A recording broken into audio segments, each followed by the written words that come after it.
Estamos falando aqui sobre ação rescisória. Essa é a quarta aula que estamos tendo aqui sobre esse tema, tá certo? Nós falamos sobre fundamentos, né? Sobre os aspectos, digamos assim, essenciais relacionados à ação rescisória, e eu deixei para esse derradeiro encontro sobre esse tema nós falarmos sobre alguns aspectos procedimentais, né, da ação rescisória. E boa parte dos assuntos já foi por nós, ao menos, mencionado, mas no encontro de hoje eu gostaria de destacar alguns aspectos práticos.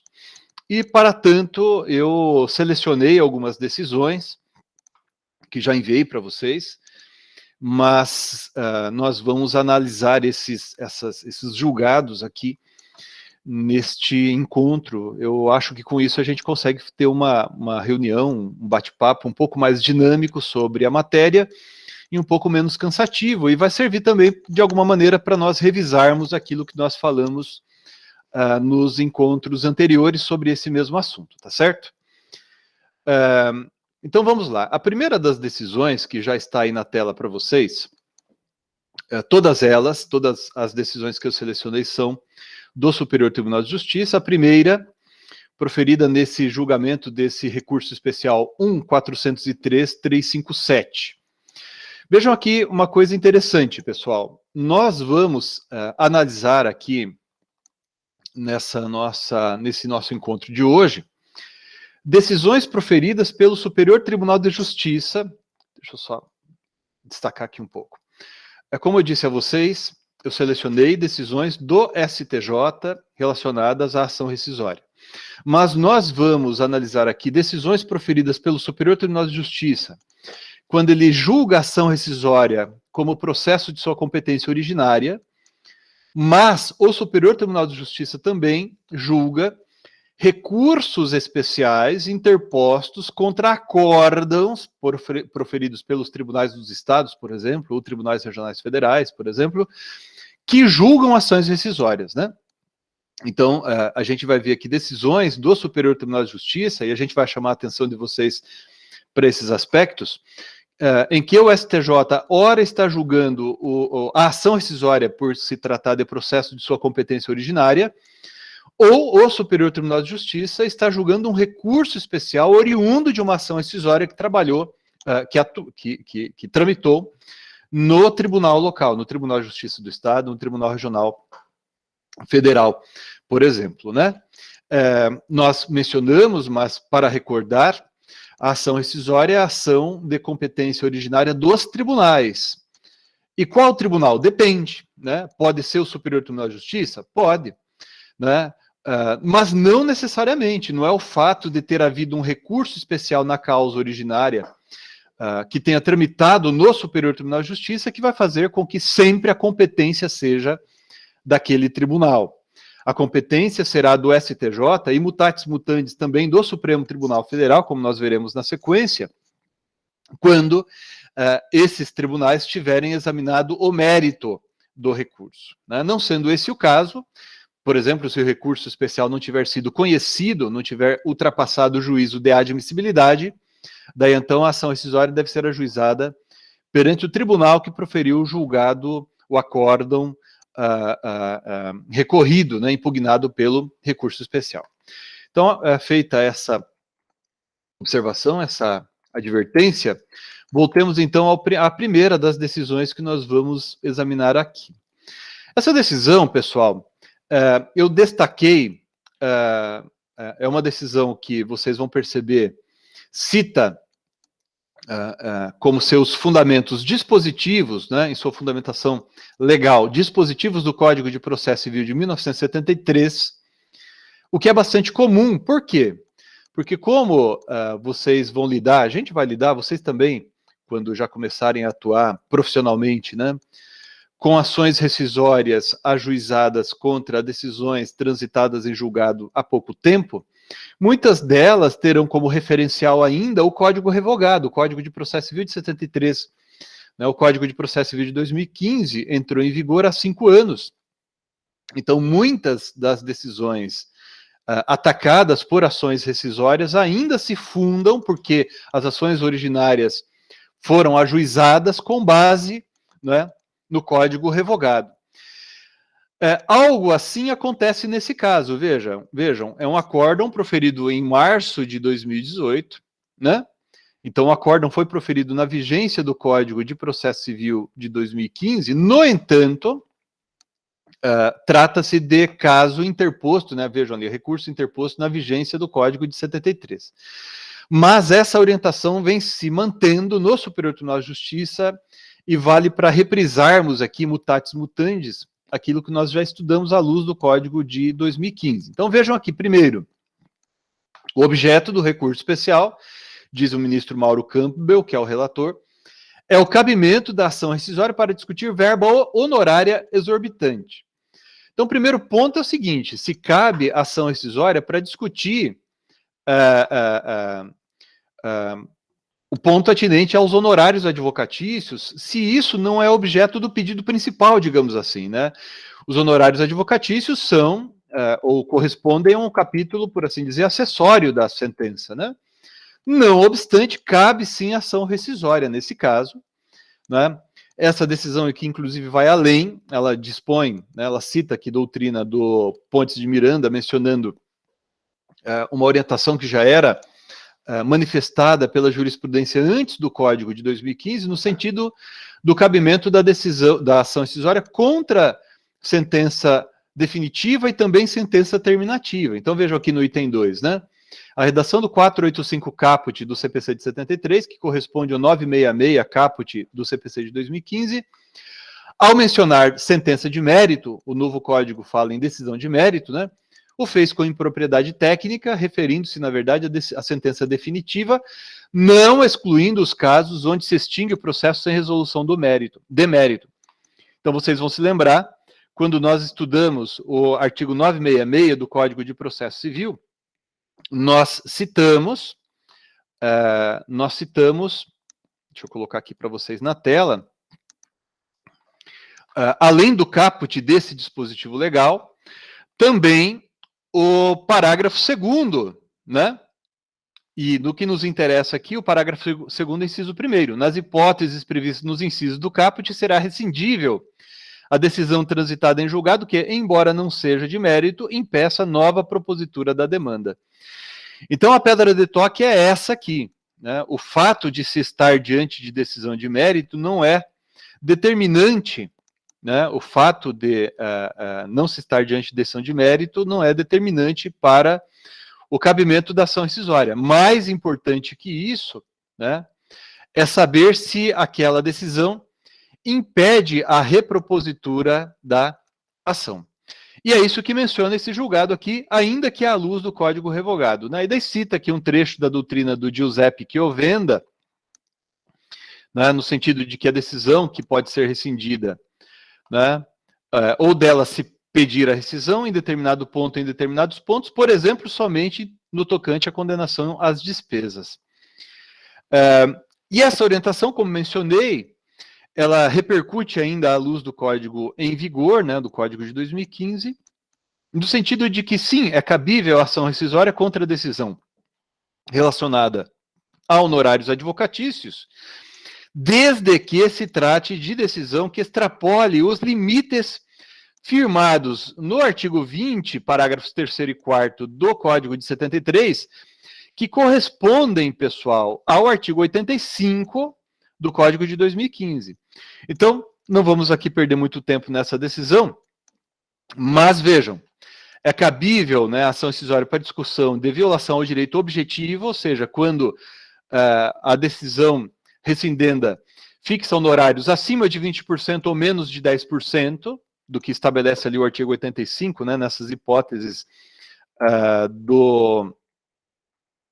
que estabelece os parâmetros, os percentuais a serem fixados a título de honorários advocatícios, lembrando que, em se tratando de condenação da Fazenda Pública ao pagamento de honorários advocatícios, há a previsão de um percentual escalonado, também no artigo 85 do Código de Processo Civil. Mas não cabe ação rescisória para discutir a irrisoriedade ou a exorbitância de verba honorária. Ok? Então, não cabe ação rescisória, por exemplo, quando eu quero discutir ou quero afirmar que a decisão impugnada, fixou honorários em 11% do valor da condenação, ou em 12% ou em 16% do valor da condenação, né, quando deveria ter sido fixado um percentual a mais ou a menos. Né?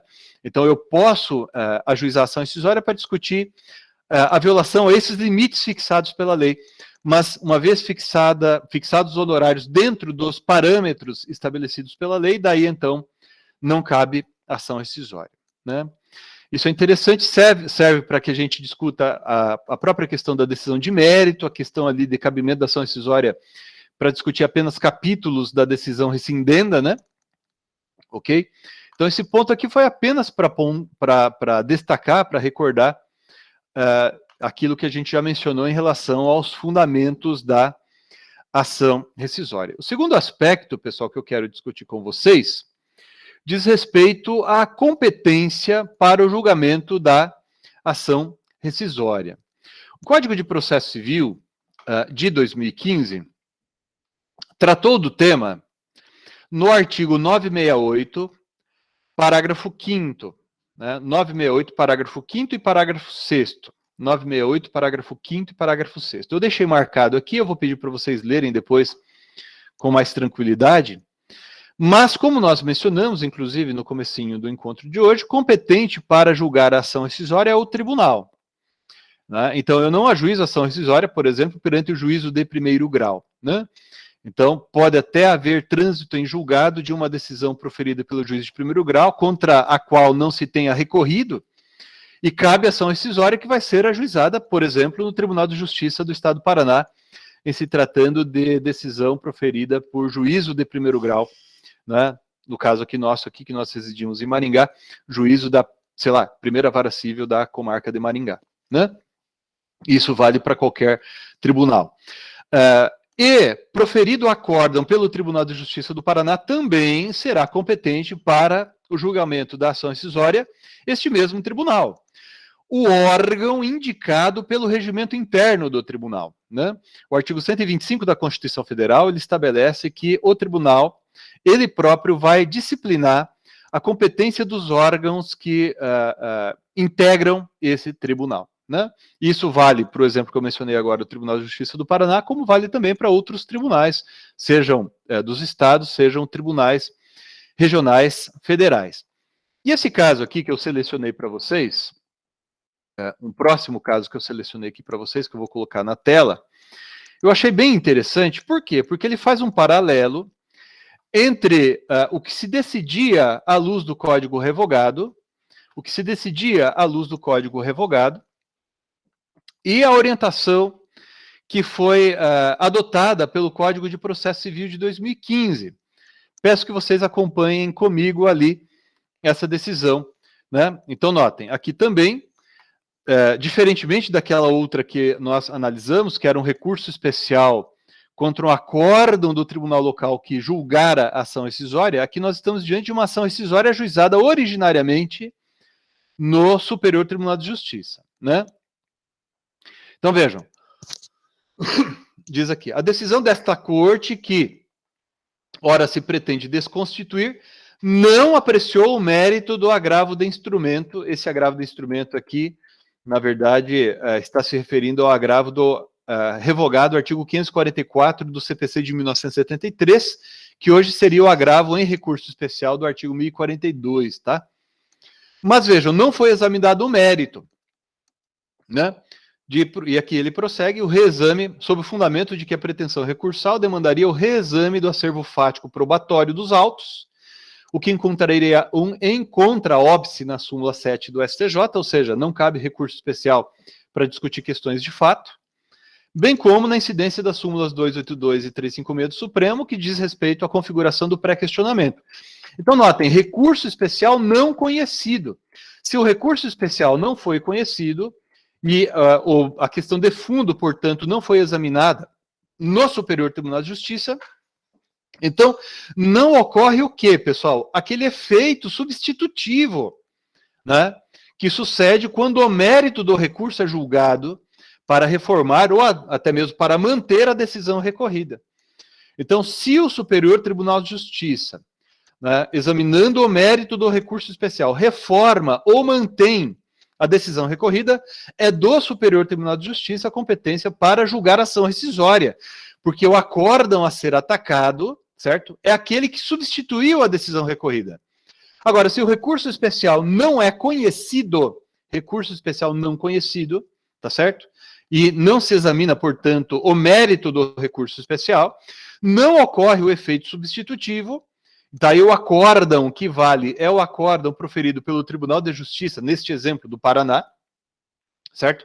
E o acórdão que vai ser rescindido, ou melhor, que deverá ser atacado pela ação rescisória, será este proferido pelo Tribunal de Justiça do Paraná.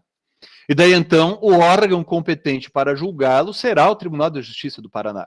Então, é uma questão seguinte, que a gente tem que entender bem. Saber qual é o acórdão que vai ser atacado pela ação rescisória, e uma vez a gente tendo isso bem claro, saberemos qual será o órgão competente, né?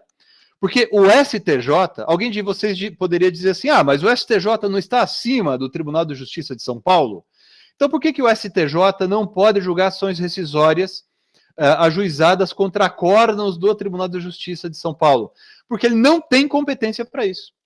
A Constituição Federal estabelece que o STJ, e isso também vale para o Supremo Tribunal Federal mutatis mutandis, ele tem competência para julgar ação rescisória ajuizada contra seus julgados.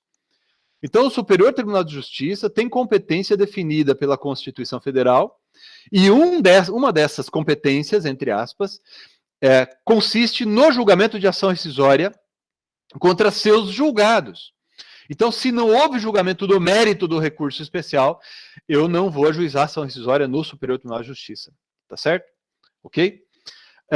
Nesse caso, o ministro relator aqui é o ministro Napoleão, né?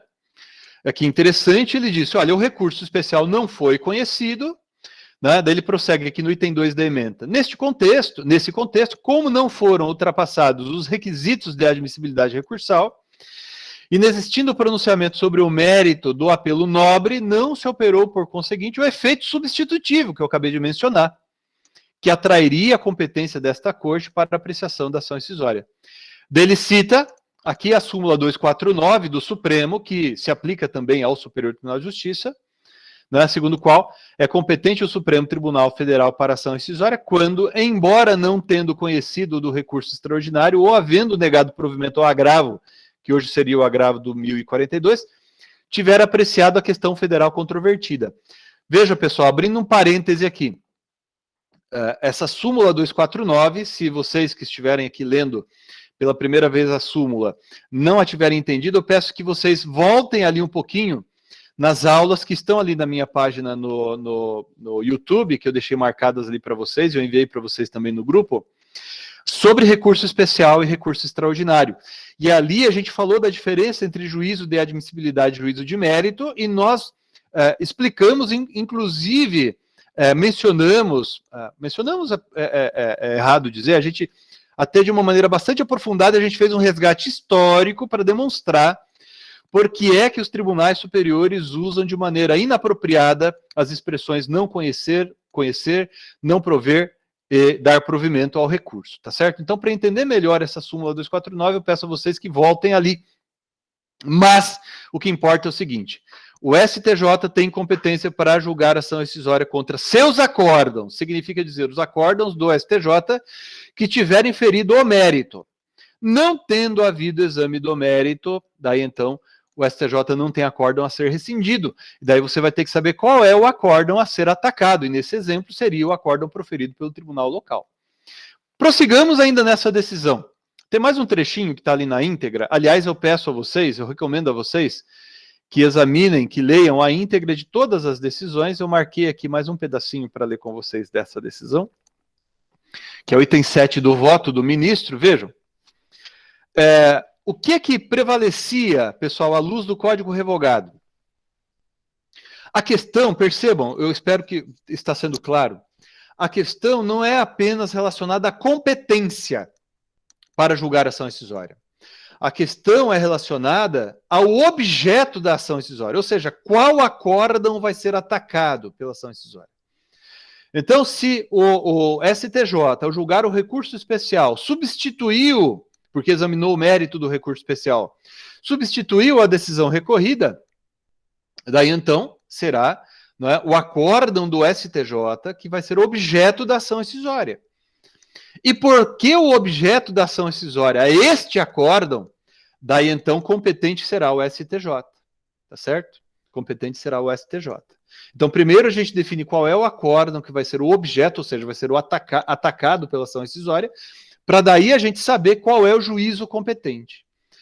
Prevalecia, à luz do Código revogado, né? E vejam, essa decisão, embora proferida resolvendo problemas atinentes ao Código revogado, ela foi proferida na vigência do novo Código já, né?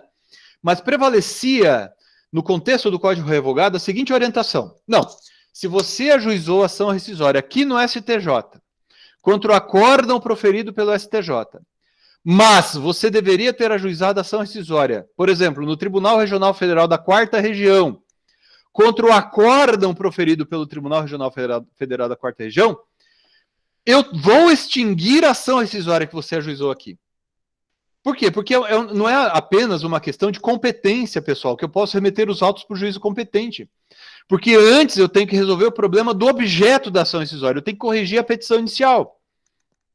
E o Código revogado não previa nada a esse respeito. O Código revogado não estabelecia nada, e a jurisprudência era no sentido de que o erro não poderia ser corrigido. É o que está escrito aqui no item 7 do voto, vejam. Quanto ao pedido de encaminhamento dos autos ao TRF da 5ª Região, esta Corte Superior, ao tempo da vigência do CPC de 73, vinha reconhecendo que nos casos em que a parte autora equivoca-se quanto à indicação do julgado rescindendo, não compete ao STJ corrigir o referido erro no ajuizamento em razão da matéria, ainda que seja para determinar a remessa dos autos ao juízo competente, né? Já o novo Código de Processo Civil, que na verdade não é tão novo assim, ele prevê uma alternativa, ou prevê uma saída para resolvermos esse tipo de dilema. Vejam o que estabelece o parágrafo 5º, né, do artigo 968, né? Não vamos ler tudo aqui, né? Mas vejam, reconhecida a incompetência do tribunal para julgar a ação rescisória, o autor será intimado para emendar a petição inicial a fim de adequar o objeto da ação rescisória. Pessoal, o que é o objeto? É a decisão atacada. Conteúdo da ação rescisória são os fundamentos, ok? Então, se de repente, assim, corriqueiramente, alguém está falando para você, diga aí para mim qual o objeto e qual o conteúdo da sua ação rescisória. O objeto é a decisão atacada, conteúdo, os fundamentos da ação rescisória. Ok? Se um dia vocês estiverem fazendo concurso, alguém perguntar isso, né? Bom, então daí diz o CPC de 2015, a fim de adequar o objeto da ação rescisória. O que significa dizer qual a decisão atacada? Quando a decisão apontada como rescindenda, né, inciso 1º, não tiver apreciado o mérito, que é o caso aqui referido. Daí, nessa decisão, o ministro Napoleão, ali do STJ, ele menciona isso, né? Ele faz referência, ele até menciona o Código de 2015, mas diz, olha, à luz do Código revogado, não se admitia a correção. O Código de 2015, sim, admite a correção. Esse ponto é importante para a gente reprisar o aspecto relacionado à competência para o julgamento da ação rescisória, e tem a ver também com a gente recordar ali o que significa o efeito substitutivo, né, do julgamento dos recursos. Um outro julgado que selecionei aqui para vocês tem a ver, na verdade eu selecionei duas decisões sobre questão atinente ao prazo para ajuizamento da ação rescisória, né? Como nós já observamos, o Código de Processo Civil de 2015 estabelece no artigo 975 que o direito à rescisão se extingue em 2 anos, contados do trânsito em julgado da última decisão proferida no processo. Então, notem, não corre o prazo, não tem início o prazo para ajuizamento da ação rescisória se o processo ainda estiver em curso, ou seja, se ainda houver litispendência. Ok? Parêntese. Vamos lembrar um pouquinho do que vocês estudaram, acho que no segundo, terceiro ano da faculdade? Conceito de litispendência e conceito de coisa julgada. O próprio CPC diz que há litispendência ou coisa julgada quando se reproduz ou se repete ação já ajuizada. E qual a diferença entre litispendência e a coisa julgada? Acontece a coisa julgada quando a primeira ação já acabou. E a litispendência quando a primeira ação ainda está em curso. Não é isso? Então, são figuras parecidas, né? Agora, se o processo em que proferida a decisão que você quer atacar ainda não terminou, ok? Não houve coisa julgada, ocorre litispendência. Eu tenho um caso que tramita agora está tramitando no Supremo Tribunal Federal. Na verdade, é um caso oriundo aqui do TRF da 4ª Região. Houve recurso especial, houve recurso extraordinário. E naquele caso, a gente quer ajuizar a ação rescisória. Aliás, já acertamos com o cliente, inclusive já autorizou a ajuizar a ação rescisória, né? Mas um dos réus, a gente advoga para um dos réus, um outro dos réus, opôs embargos de declaração contra o acórdão e esses embargos de declaração ainda não foram julgados, né? Ou seja, não houve coisa julgada, né? E a decisão que vai julgar aqueles embargos de declaração nos interessa, né? Inclusive nós interviemos naqueles embargos de declaração, peticionamos, etc., né? Então o prazo para ajuizamento da ação rescisória começa a correr, ok? Quando não couber outro recurso, né? Ok? Melhor dizendo, contados do trânsito em julgado da última decisão proferida no processo. Eu estou aqui para vocês, como mencionei há pouco, 2 decisões relacionadas ao tema. A primeira dessas decisões, ela menciona a súmula 401 do Superior Tribunal de Justiça, que, de certo modo, foi encartada nessa regra que a gente mencionou ali do caput do artigo 975 do CPC, decisão do ministro Raul Araújo, relator, e aqui também é recurso especial, né? Então, a ação rescisória foi ajuizada no Tribunal de Justiça do Rio de Janeiro, né? Daí diz aqui a súmula, né? Nos moldes da súmula 401 desta corte, o prazo decadencial da ação rescisória só se inicia quando não for cabível qualquer recurso do último pronunciamento judicial. Vejam, pessoal, inclusive um tempo atrás eu fiz um parecer num caso assim. A parte, não a parte que me contratou, mas a outra parte, ajuizou uma ação rescisória condicional. Ela entrou com a ação rescisória antes do trânsito em julgado. E daí a questão que se discutia era, cabe ação rescisória se o processo ainda está em curso, não terminou ainda a tramitação? E eu escrevi, e foi a orientação que acabou prevalecendo com acerto, que não cabe ação rescisória condicional. Você tem que aguardar o trânsito em julgado, né? Nesse caso. Vejam, e aqui por isso eu trouxe para vocês essa decisão também. Isso vale para os casos em que você quer atacar a decisão que está sendo impugnada pelo recurso, né? Não vale necessariamente para aqueles casos como o descrito no artigo 356 do Código de Processo Civil, que trata da decisão interlocutória de mérito. Então, imaginem que houve trânsito em julgado daquela decisão, porque ninguém interpôs agravo de instrumento, por exemplo, contra a decisão que julgou o capítulo relacionado a danos materiais e autorizou o prosseguimento do processo para discutir danos morais. Né? Embora o prazo para ajuizamento da ação rescisória contra aquela decisão ainda não tenha tido início, né, eu posso desejar ajuizar a ação rescisória contra aquele pronunciamento, inclusive porque, em muitos casos, vai ser o único modo de que você pode se valer para atacar os fundamentos daquela decisão, né? Já que a impugnação ao cumprimento de sentença não te autoriza a discutir todos os fundamentos. Agora, aliás, a parêntese, a gente vai estudar a impugnação ao cumprimento de sentença daqui a alguns dias, né, com base ali no artigo 525, 535 do CPC, embora em uma das aulas anteriores a gente tenha feito menção a isso quando nos referimos ao prazo, né, para ajuizamento da ação rescisória, quando se diz ou quando se afirma que a decisão rescindenda é contrária à Constituição. Tá certo? Daí, ali a gente fez um paralelo entre os parágrafos finais do artigo 525 e o artigo 975 do CPC. Mas vejam o segundo item da ementa aqui, deste acórdão. A jurisprudência do Superior Tribunal de Justiça é no sentido de que o prazo decadencial para a propositura de ação rescisória se inicia com o trânsito em julgado da decisão proferida no último recurso interposto, porque enquanto isso não acontece, o processo está pendente, ou seja, há litispendência, e se há litispendência não há coisa julgada, né? Ainda que dele não se tenha conhecido. Vejam, pessoal, a decisão de inadmissibilidade do recurso, ela é declaratória com eficácia ex tunc, retroativa. No entanto, enquanto não proferido, o processo está vivo, entre aspas, né? O processo está pendente, eu tenho litispendência. E notem que a jurisprudência, hoje, é nesse sentido, inclusive, no caso de intempestividade que não seja flagrante, porque pode acontecer de eu ficar discutindo a tempestividade do recurso, né? Não raro, eu tenho alguns casos assim, a gente vai ao STJ discutindo se o recurso de agravo do instrumento, por exemplo, era tempestivo ou não, né?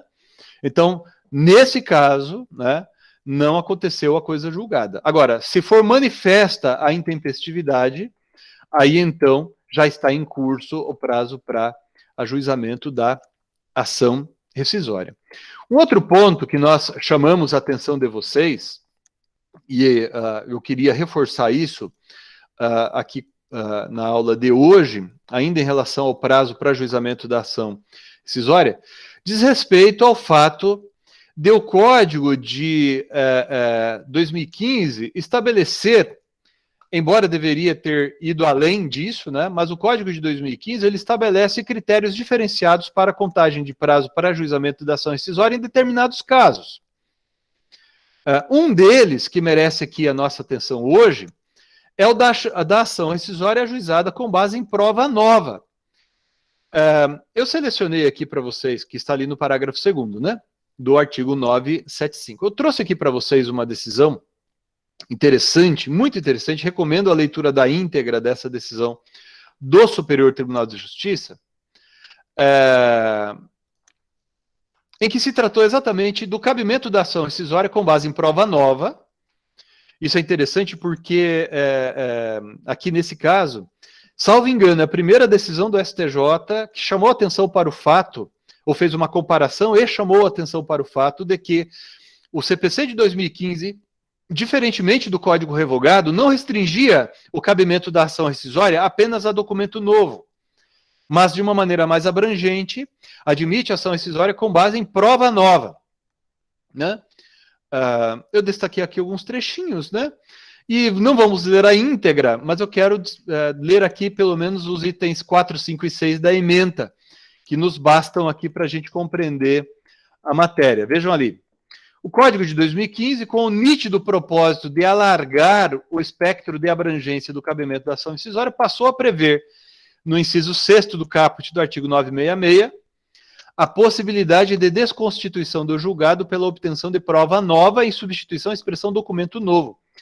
E vocês que estiveram na aula de ontem, aqueles de vocês que não assistiram a aula ontem, o vídeo já está lá na minha página, eu mandei para vocês no grupo também, mas aqueles que vocês acompanharam vão se lembrar que a gente fez um memento, né? A gente rememorou os motivos que levaram à admissão da prova da ação rescisória com base em prova nova e não apenas documento novo. Então eu peço a vocês que vejam ali o vídeo da aula 3 sobre ação rescisória, que vocês vão se lembrar. Da item 5, no novo ordenamento jurídico processual, qualquer modalidade de prova, inclusive a testemunhal, ok? É apta a amparar o pedido de desconstituição do julgado rescindendo, cita a doutrina. Inclusive, eu vou fazer aqui um alto jabá, depois que eu selecionei esse julgado, fui ler ali, ele cita um livro meu também, que alguns de vocês têm, que é o curso de Direito Processual Civil Moderno, tá bom? Desculpa aí fazer o jabá, fechando o parêntese, já fiz a propaganda, né? Mas continua aqui, no item 5, no item 6 daí, da ementa, o ministro diz, nas ações rescisórias fundadas na obtenção de prova nova, o termo inicial do prazo decadencial é diferenciado, qual seja a data da descoberta da prova nova. observado o prazo máximo de 5 anos, contado do trânsito em julgado da última decisão proferida no processo. Então, essa decisão aqui é marcante, certamente vai ser lembrada como precedente na jurisprudência do Superior Tribunal de Justiça. Por quê? Porque além de essa decisão ter confirmado, vamos chamar assim, né, essa concepção nova do Código de Processo Civil de 2015, que admite ação rescisória com base em qualquer tipo de prova, e não apenas prova documental nova. Além disso, também fez referência a esse critério de contagem de prazo, referido também no Código de 2015, tá certo? Um outro ponto, pessoal, que eu quero chamar a atenção de vocês, que está que é um dos requisitos para o ajuizamento da ação rescisória, diz respeito ao depósito de 5%, né, do valor da causa, ok? Então, notem, o depósito de 5% do valor da causa é um dos requisitos para ajuizamento da ação rescisória. E ele vai ter importância não apenas como requisito de admissibilidade, que está aqui no artigo 968, como também veremos na sequência, reverterá em proveito do réu da ação rescisória, né, em caso de improcedência ou inadmissibilidade da ação rescisória por unanimidade. Ok? Então vamos aqui fixar primeiro os dois dispositivos que tratam da matéria. Então o 968 estabelece ali os requisitos da petição inicial. Vejam, faz menção ao 319, né, porque é uma ação de conhecimento, então a gente observa o 319. Fala do juízo rescindente e juízo rescisório no inciso 1º, nós vamos voltar a falar disso hoje, ok? E no inciso 2º diz, depositar a importância de 5% sobre o valor da causa. Então aqui funciona como requisito, que esse valor que vai ser depositado se converterá em multa caso a ação seja por unanimidade de votos declarada inadmissível ou improcedente. E depois, lá na sequência, no artigo 974, o parágrafo único desse dispositivo vai fazer menção novamente a esse valor, né, dizendo que, considerando por unanimidade inadmissível ou improcedente o pedido, o tribunal determinará a reversão em favor do réu da importância do depósito. Então, veja, requisito para o ajuizamento da ação rescisória é o depósito de 5% sobre o valor da causa originária. Ok? Depósito de 5% sobre o valor da causa, né? Que corresponde, como regra, ao valor da causa originária atualizado. Nós veremos na sequência, que eu também trouxe julgados sobre isso, que não é assim, necessariamente, né, o valor da causa da ação rescisória.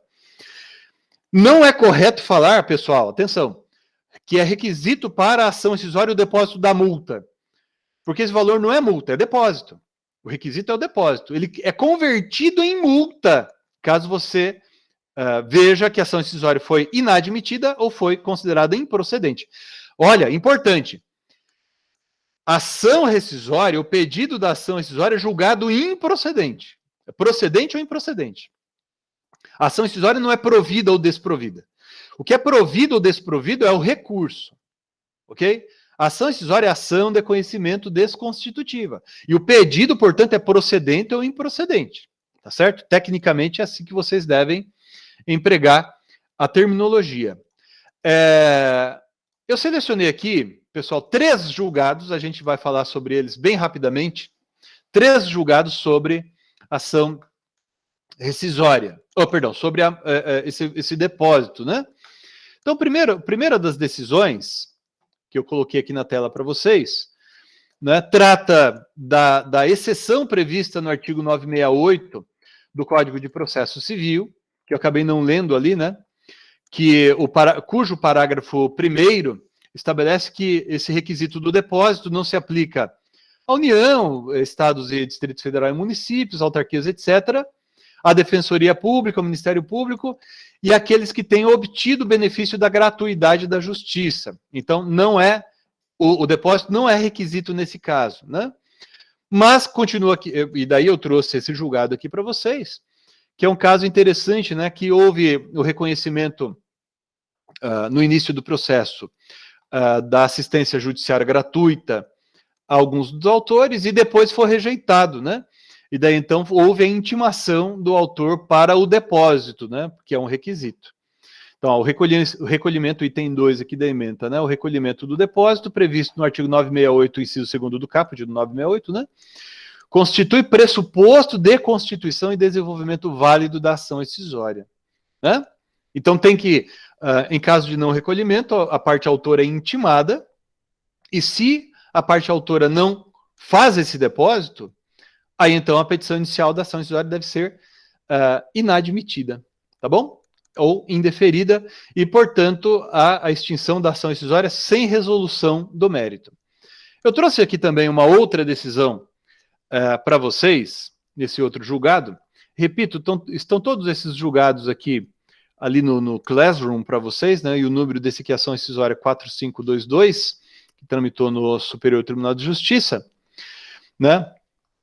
Que fala desse aspecto funcional desse valor do depósito que vai ser convertido em multa e desse caráter sancionatório, né? Então vejam ali, o depósito previsto, etc., por se reverter em multa a favor do réu nas hipóteses em que a ação rescisória é julgada inadmissível ou improcedente por unanimidade de votos, ostenta nítido caráter sancionatório e tem por escopo, ou seja, por finalidade, desestimular o ajuizamento temerário de ações rescisórias, constituindo instrumento repressivo ao abuso no exercício do direito de ação.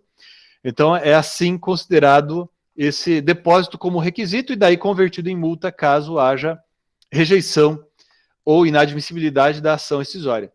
E a outra decisão que eu trouxe aqui para vocês, pessoal, apenas para enfatizar que a inadmissibilidade ou improcedência da ação rescisória tem que ter sido por unanimidade. Trouxe aqui para vocês uma decisão também recente, né, de 2019, essa aqui, relator ministro Cuquina, paranaense, né, e hoje ministro do Superior Tribunal de Justiça, baita ministro, hein? Gente, além de ser uma pessoa incrível, um juiz de primeira grandeza, ele entrou pelo 5º Constitucional no STJ, ele foi procurador aqui, ele foi promotor de justiça de carreira, foi procurador no Tribunal de Justiça do Paraná também, e depois acabou ingressando no STJ pelo 5º Constitucional do Ministério Público, né? Ministro Cuquina. Daí no item 3 aqui, pessoal, da ementa desse julgado, que é o que eu quero destacar aqui para vocês, né? Cuidando-se, como é o caso, de acórdão proferido por maioria de votos e não a unanimidade, não incide a hipótese prevista no artigo 974, parágrafo único do CPC, permitindo-se a parte autora levantar o depósito judicial de que cuida o 968, inciso 2º do mesmo Códex, melhor dizendo, né? Então, se a ação rescisória é julgada improcedente ou é considerada inadmissível por maioria de votos, então o valor do depósito não é convertido em multa e não reverte em proveito do réu, tá certo? Vejam, notem vocês que esse ponto relacionado a esse depósito de 5% é muito importante. Por quê?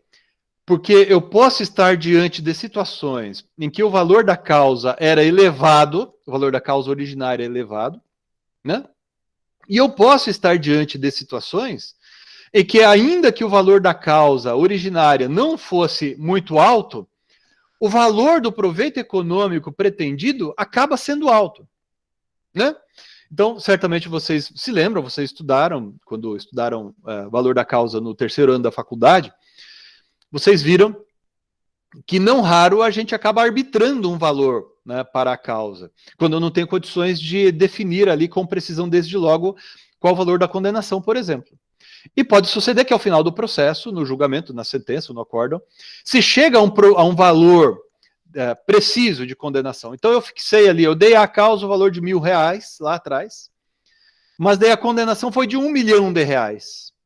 E daí eu começo a executar essa sentença e o réu condenado ajuiza ação rescisória contra essa decisão que transitou em julgado. Pergunta-se, qual vai ser o valor da causa na ação rescisória? Vai ser o valor da causa originária atualizado? ou vai ser o proveito econômico pretendido na ação rescisória? Resposta: o valor do benefício econômico, do proveito econômico pretendido. Eu trouxe aqui para vocês um julgado, não poderia estar trazendo vários, mas eu trouxe aqui um que eu achei muito didático. Eu mandei a íntegra para vocês também, para vocês analisarem, né? A relatora ministra Nancy Andrighi, julgado de fevereiro de 2020, né? Que ela diz assim, vamos ler só o trechinho aqui do item 4 da ementa. O valor da causa em ação rescisória deve corresponder, em princípio, ao da ação originária corrigido monetariamente. Então, essa é a regra geral, ok? Então, qual é a regra geral? O valor da causa na ação rescisória é o valor da causa originária atualizado monetariamente. Mas, sempre que houver uma divergência entre esse valor da causa originária e o proveito econômico, você vai pegar o proveito econômico como referencial para o valor da causa da ação rescisória e aquele depósito de 5% vai ser calculado sobre esse valor. Exemplo, imagine, vamos pegar agora fazer o caminho inverso agora. Imagine que eu movi uma ação de indenização contra um réu qualquer e dei à causa o valor de R$1 milhão. O pedido foi julgado parcialmente procedente e o réu foi condenado a pagar R$50 mil de indenização. Daí o réu ajuiza a ação rescisória contra essa decisão que transitou em julgado. Pergunta-se, qual vai ser o valor da causa da ação rescisória? O valor da causa originária, que era R$1 milhão, ou o valor da condenação, o valor efetivo da condenação, que foi 50 mil? Resposta, o valor efetivo da condenação, que foi 50 mil, que é o proveito econômico. Então, sempre que houver divergência entre benefício ou proveito econômico e o valor da causa, a gente sempre opta por este, né? Daí disse aqui a ministra ainda nesse item 4. Havendo, porém, discrepância entre o valor da causa originária e o proveito econômico buscado na ação rescisória, deve prevalecer este último. Deve prevalecer esse último, tá certo? É isso que disse aqui a ministra. Então, esse é um ponto importante.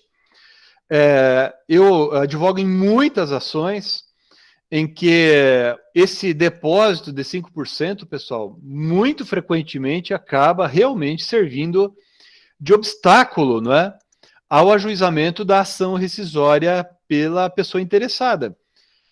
Ainda que não seja um obstáculo intransponível, né, ela pensa duas vezes, né? Então, eu tenho uma ação rescisória que a gente vai ajuizar agora nos próximos dias, e o valor da condenação é de R$2 milhões, né? Então, o nosso cliente vai ter que fazer um depósito, né, de 5% sobre R$2 milhões, certo? Se nós vencermos a ação rescisória, esse valor volta para ele pode levantar. Se nós perdermos a ação rescisória por maioria, daí ele também pode, né, levantar o valor do depósito, mas se o pedido for julgado improcedente ou for considerado inadmissível por unanimidade de votos, daí o valor desse depósito é convertido em multa e reverte para o réu, né? Okay, então, esse é um aspecto, por isso que eu chamei bastante a atenção de vocês, eu trouxe aqui vários julgados sobre o depósito e sobre o valor da causa, porque isso acaba tendo muita relevância na prática no nosso dia a dia, né? Bom, o próximo ponto que eu queria chamar a atenção de vocês, e eu já estou acabando, eu vou falar de 2 pontos procedimentais, e daí a gente vai terminar. O próximo diz respeito ao seguinte, a ação rescisória, pessoal, isso é interessante a gente chamar a atenção, a ação rescisória, vejam, ela não é recurso, vocês já estão carecas de saber disso, é uma ação autônoma da impugnação, e ela, portanto, em boa parte dos casos, vai pressupor, né, o término total do processo anterior, quase 100% dos casos pelo menos, né? Só excepcionalmente, em casos como aquele do 356, a gente vai ver algo diferente acontecendo. E se já houve coisa julgada, é possível, portanto, a execução definitiva do julgado. A gente vai estudar mais para frente, quando falarmos de cumprimento de sentença, a diferença entre cumprimento provisório e cumprimento definitivo do título executivo judicial. Mas se já houve trânsito em julgado, há cumprimento definitivo. tá certo? A ação rescisória não impede a execução da sentença. A ação rescisória não impede que a decisão rescindenda produza seus efeitos, tá certo? Isso é interessante porque lá atrás já houve quem sustentasse que a ação rescisória seria uma espécie de ação prejudicial, coisa parecida, e por isso haveria uma suspensão automática. Não é assim.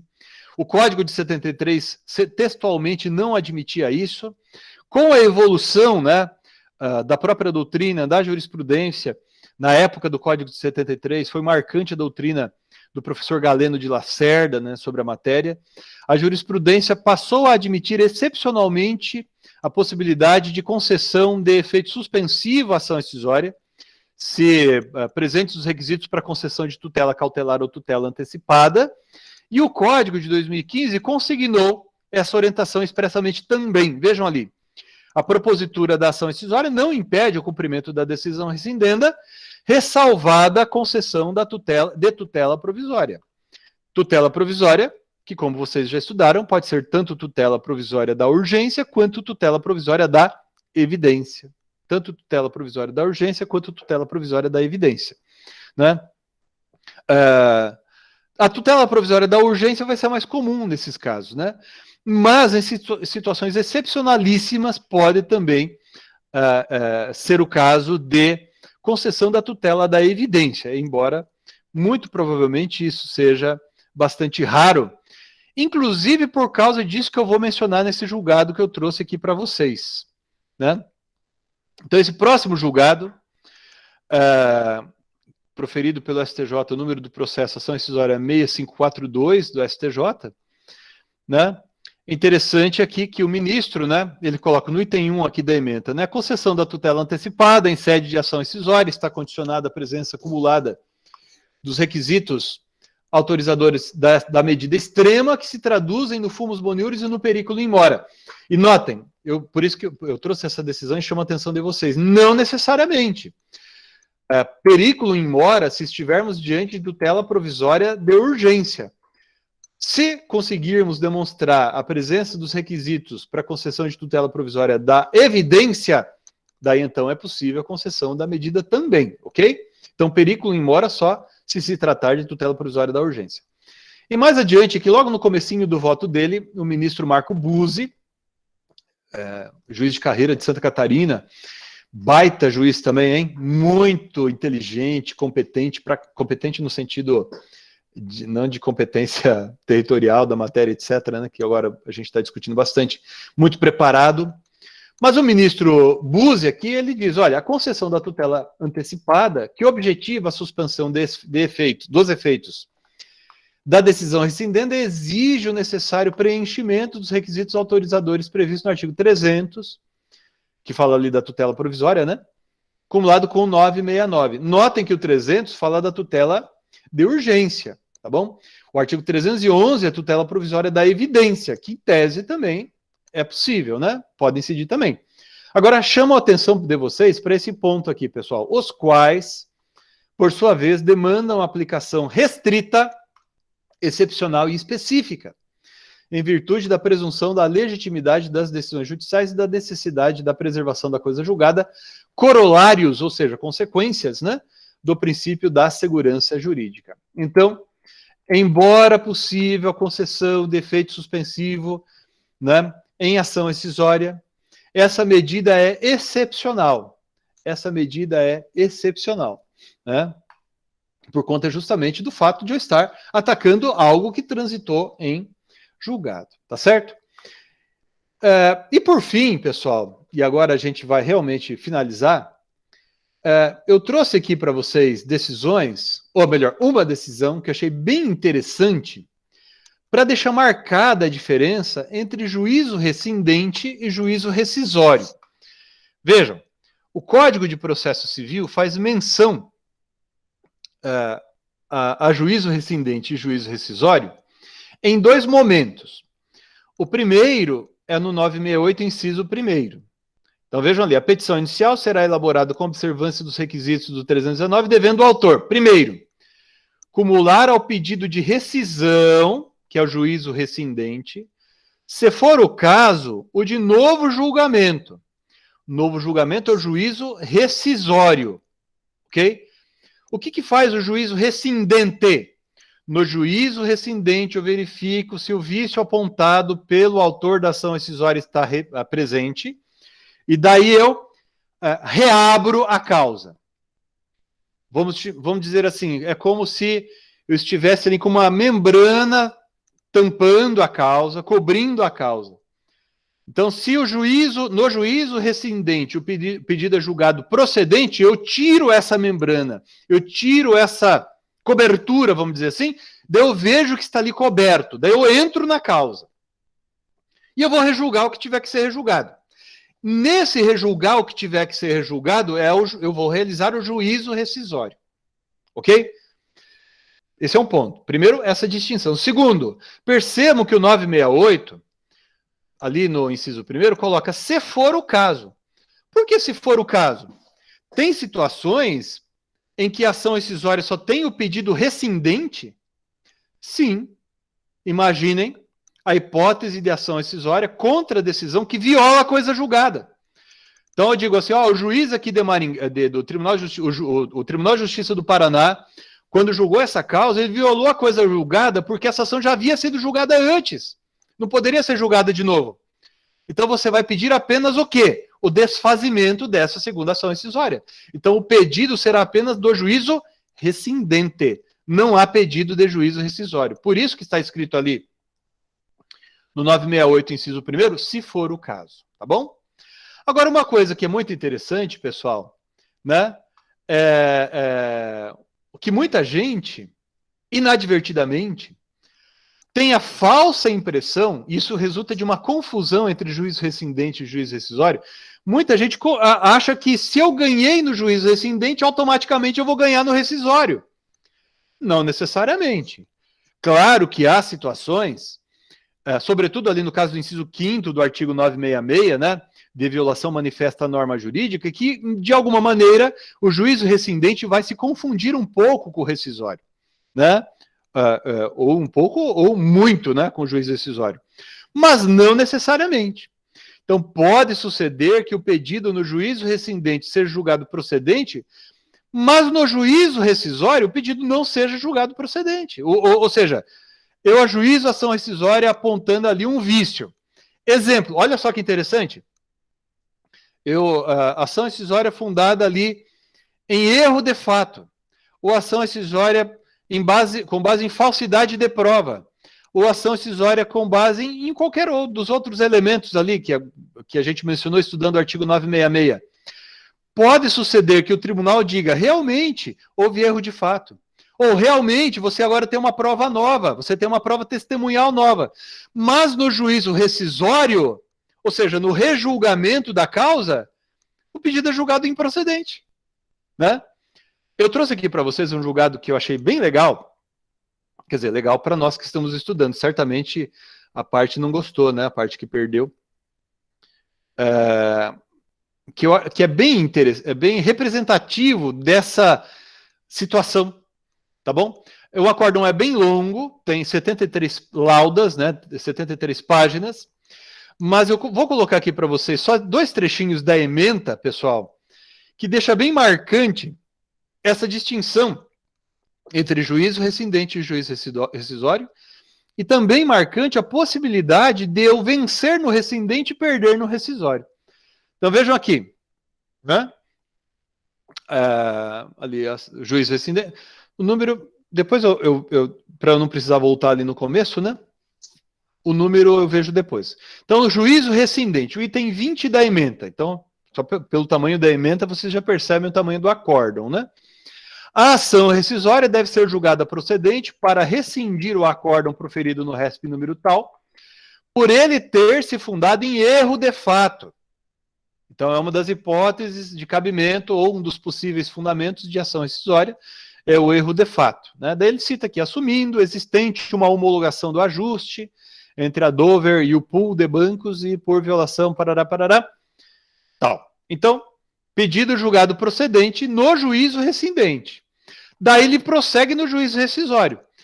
Rescindido o acórdão anterior, deve ser feito novo julgamento do recurso especial, porque, veja, quando você faz o juízo rescindente, você reabre a causa, e daí você vai ver o que, é que tem que ser rejulgado, e nesse caso, teria que ser rejulgado o recurso especial.